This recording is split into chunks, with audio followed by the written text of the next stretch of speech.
असली भसड़ तो अब जाकर के शुरू हुई थी, क्योंकि वरदाचरण शर्मा समझ चुके थे कि ये मामला कितना ज्यादा संगीन है। इसलिए समय को बिल्कुल भी नष्ट ना करते हुए उन्होंने बिगान से सीधा जांच पड़ताल शुरू कर दी। पर एक चीज वो अब तक समझ चुके थे कि पुटुली राजख्वा और निर्माली राजख्वा के बारे में पूछताछ करके कोई फायदा नहीं, और इसलिए उन्होंने सीधा जुनाली और रूपलेखा के बारे में पूछा। वो जानना चाहते थे घर की जो सबसे छोटी दो बच्चियां थी, एटलीस्ट वो सुरक्षित थी। इसलिए वो उनसे पूछते हैं कि प्लीज तुम मुझे बोलो कि 4 अप्रैल को जब उपेंद्र राजख्वा यहाँ से निकल करके गए तो उनके साथ जुनाली और रूपलेखा भी थी। तो बिगान बताते हैं कि नहीं सर, 4 अप्रैल को तो जैसा कि मैंने आपको ऑलरेडी बता दिया, उपेंद्र राजख्वा यहाँ से अकेले निकले थे। तो ये सुनकर के वो हक्का बक्का हो गए और उनको समझ ही नहीं आया कि क्या करे। तुम एटलीस्ट मुझे ये बताओ कि तुमने लाश रूपलेखा और जुनाली को कब देखा, और उस दिन उनकी अवस्था कैसी थी, वैदे नॉर्मल या फिर वो थोड़ी सा अपसेट लगे, कुछ भी, जैसा भी तुम कुछ मुझे इन्फॉर्मेशन दे सकते हो, प्लीज तुम मेरी मदद करो। तो बिगान को भी ये सारी चीजें देख करके थोड़ा लगने लगा कि कुछ तो गड़बड़ है। ऐसे ही नहीं तो कोई आकर के आपसे इतना जांच पड़ताल क्यों करेगा, इतने सवाल जवाब क्यों करेगा। तो he also started trying to recollect things जितना उनसे हो सकता था। तो उसने बताया कि मैंने आखिर बार उन लोगों को 25 फरवरी को देखा था, सुबह के करीब 10 बजे होंगे, और वो अपने पिताजी के साथ ही टहल रहे थे। लेकिन हाँ साहिब, करीब 2:30 बजे मैंने देखा था कि साहिब के गेट में एक काले रंग का जिप खड़ा हुआ था और वहां पर साहिब किसी से बात कर रहे थे। इतने दूर से मैं देख तो नहीं पाया कि गाड़ी के अंदर कौन था, लेकिन हाँ जो कॉन्वर्सेशन था वो बड़ा ही लंबा था। 10-15 मिनट के लिए उन लोगों ने कुछ बात की और उसके बाद वो जो जिप था वो वहां से निकल पड़ी।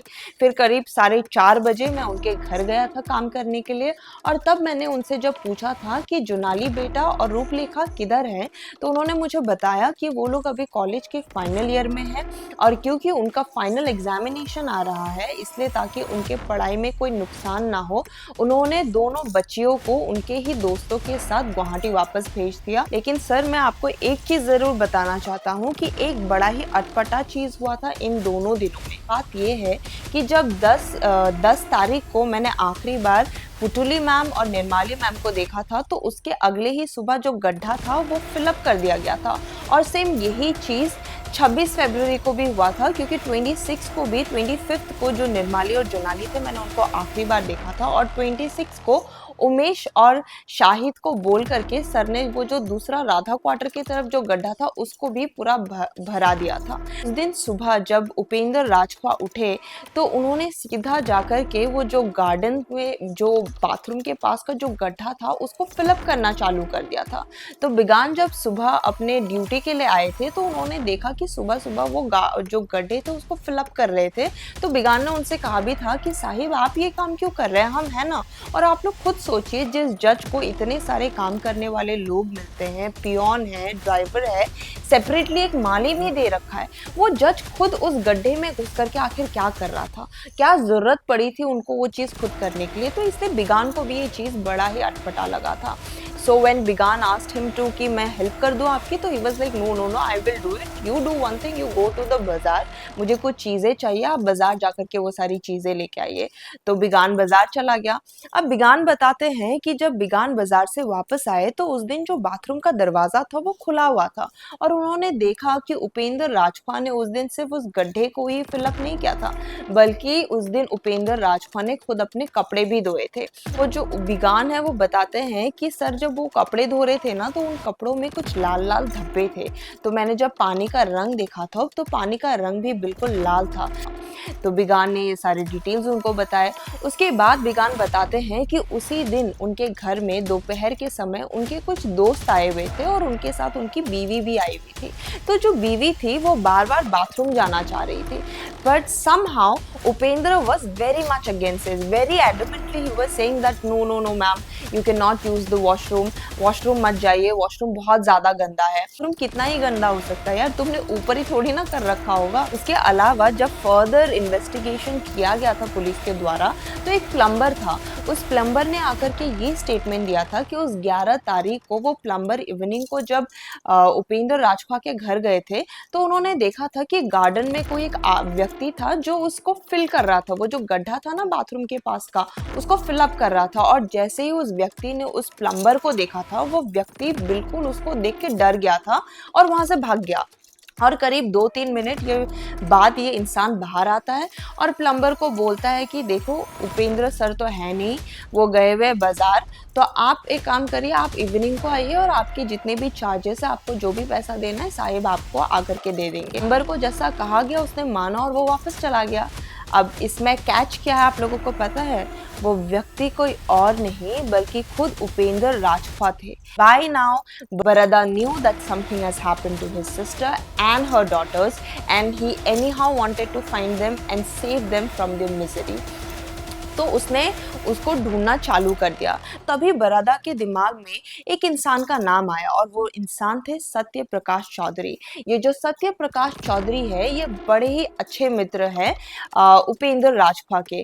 तो सत्य प्रकाश चौधरी रहते थे गौरीपुर में और उसी की तरफ निकल पड़े बरादा। उसका तुक्का बिल्कुल जाकर के बुल्स आई पे लगा और जो सत्य प्रकाश चौधरी थे उन्होंने बताया कि जून के महीने पर उपेंद्र राजखवा उनके घर में 3 रात के लिए आए थे और वो अकेले आए हुए थे और ये देख करके उनके घर वालों ने उनसे कहा था कि आपकी फैमिली कहाँ है, अभी तो आप रिटायर हो गए हो, so you all should be together, why are you here alone, where is your family.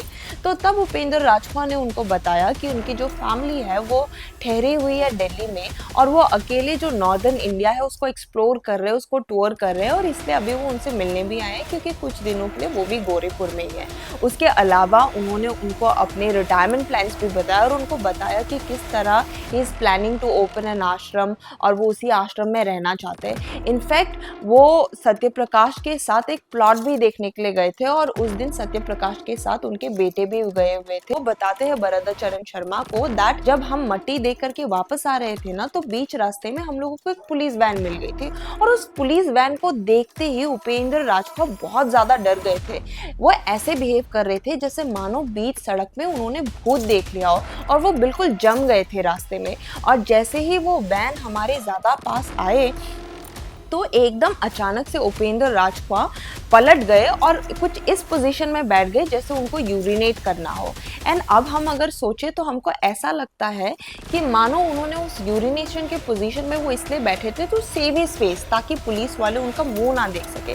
उसके बाद सत्य प्रकाश से बरदाचरण ने पूछा आपको कोई भी आइडिया है कि अभी वो किधर है, प्लीज आप हमको बता दीजिए, थोड़ा सा हेल्प कर दीजिए। तो जो सत्य प्रकाश है वो उनसे कहते हैं कि देखो मुझे तो नहीं पता करेंटली वो अभी आपको वहाँ मिलेंगे या नहीं, but the last time I had the conversation with him तो उन्होंने मुझे बताया था that he is planning to go to Silchar और सिलचर में वो सेंट्रल बोर्डिंग जो होटल है वो वहाँ पर ठहरेंगे। तो बरदाचरण अपनी टीम को लेकर के निकल पड़े सिलचर की ओर। अब जाकर के उनकी मुलाकात फाइनली उपेंद्र राजखवा से हो गई। जब उपेंद्र राजखवा से उनकी मुलाकात हुई तो उन्होंने उनसे पूछा कि मेरी बहन और मेरी भांजिया किधर है, तुम मुझे बताओ। तो जो उपेंद्र राजखवा थे उन्होंने उनको रिप्लाई में बताया वो लोग दिल्ली में है, सब सुरक्षित है, तुम टेंशन मत लो। तो बरदा ने बोला देखो तुम मुझे झूठ मत बोलो, तुम्हारा ये गेम खत्म करो and you tell me right now where is my sister and her daughters, वरना मैं तुम्हारे साथ बहुत गलत करने वाला हूँ, तुम देखते रहो।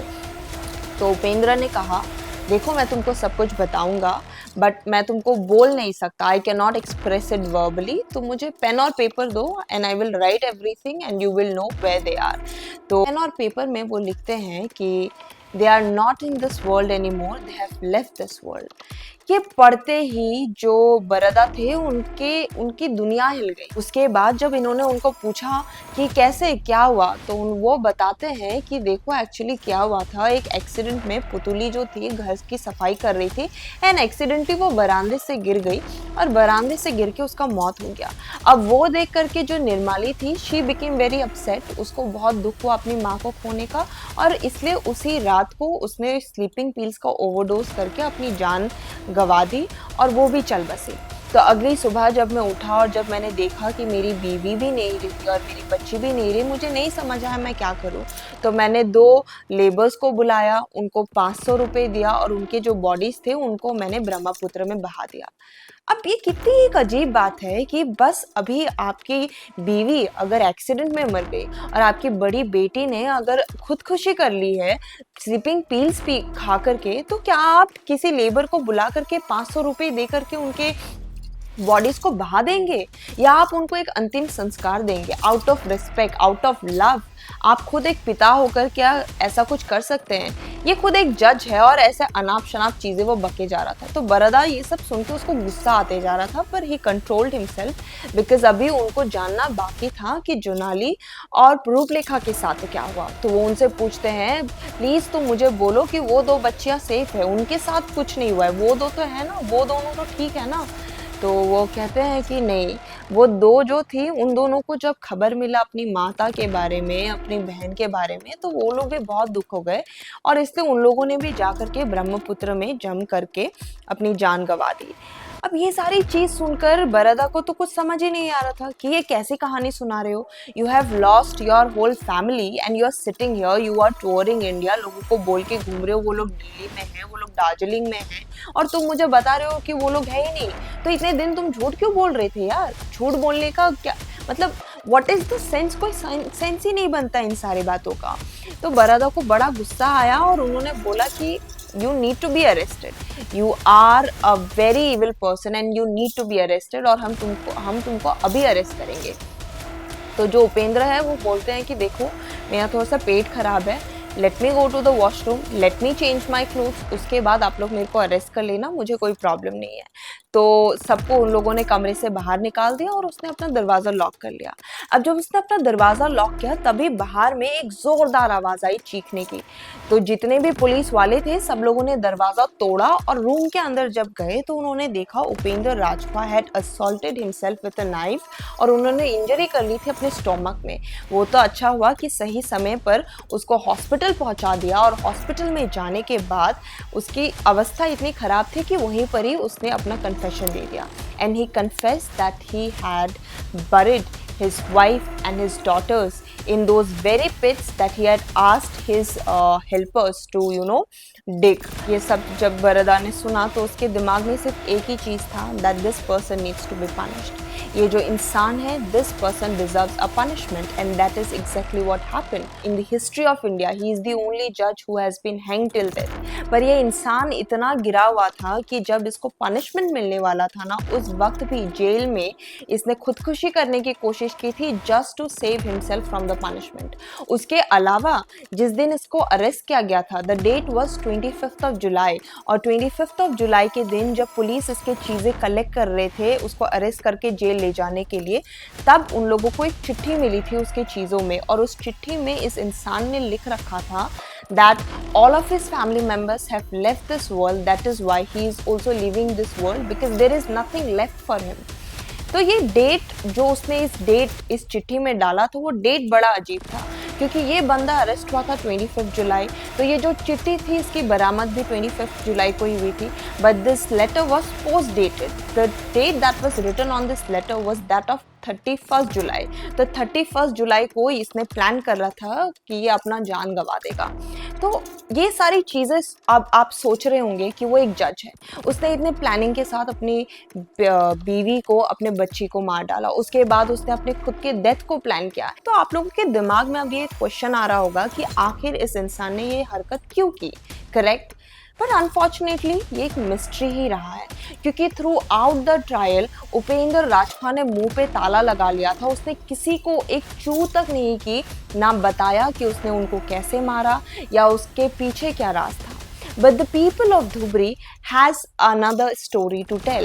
Now this is a hearsay story. इसका कोई एविडेंस नहीं है, क्योंकि उपेंद्र राजपा ने कभी किसी को बताया ही नहीं कि उसने ये सारे क्राइम्स क्यों किए थे। But the local people of Dhubri claims that Upendra Rajpa को अपनी बीवी के ऊपर शक था। उसको शक था कि she has an illicit affair with somebody and all these girls are not his offspring, and that is why he had killed his wife and the 3 daughters। कहते हैं ना कि जो शक का कीड़ा होता है वो इंसान को खोखला कर देता है, ख़त्म करके ही मानता है। तो ये जो उपेंद्र राजपा का केस है ये भी बिल्कुल वैसा ही केस है जिसमें इस शक ने उसको पूरा खोखला करके रख दिया था। धुबरी के जो लोग हैं उनका कहना है कि ये जो बंगलो है ये अब एक हॉन्टेड जगह हो चुका है। वहाँ पर आप लोगों को पुतली राजपा दिखेगी घर के काम करते हुए, वहाँ आप लोगों को दिखेंगे उनकी तीनों बेटियों की छवियाँ, उनके शैडोज एंड एपरेशन जो घर के इर्द गिर्द घूमते रहते हैं। इनफैक्ट कुछ लोगों का कहना है कि जैसे ही रात के 12 बजते हैं या 12 बजे के बाद आप लोगों को उस घर से अजीबो-गरीब आवाज़ें सुनाई देंगी। कभी आपको हँसी की आवाज़ सुनाई देंगी तो कभी रोने की, तो कभी कुछ लड़कियों की आवाज़ आती है जो चिल्लाती है कि हमें बचा लो। और अगर मैं आप लोगों को बिल्कुल रीसेंट अपडेट दूँ इस जगह की, तो उस बंगलो की जगह अब खड़ा रहता है एक 4 मंजिला बिल्डिंग जो कि एक नया कोर्ट है। जी हाँ, वो जो बंगलो था उसको अब डिमोलिश कर दिया गया है, पर चाहे आप कितना ही डिमोलिश कर दें, जितना ही हिस्ट्री को क्यों ना इरेज़ करना चाहे, पर कुछ घटनाएँ आप कभी इरेज़ नहीं कर सकते। कितनी ही पीढ़ियाँ चली जाए, कितने ही साल गुज़र जाए, but I don't think so this particular incident will be erased from the minds of the Assamese people. Because this is not a simple story of murder. This is the story of three young girls who were ripped of their lives at the very peak of their age. This is the story of a man whose life was full of lies. Thank you so much for tuning in, guys. I hope so. You all enjoyed this story and I was able to do justice to this particular story. अगर आप लोगों का कुछ personal experience है या आप लोग चाहते हैं कि मैं कोई एक पर्टिकुलर इंसिडेंट के बारे में आप सभी को बताऊं, then do kindly let me know in the comment section. और अपने पर्सनल एक्सपीरियंसेस शेयर करने के लिए आप लोग मुझे ईमेल कर सकते हैं। तब तक के लिए thank you, bye bye, and we will meet in the coming week. टा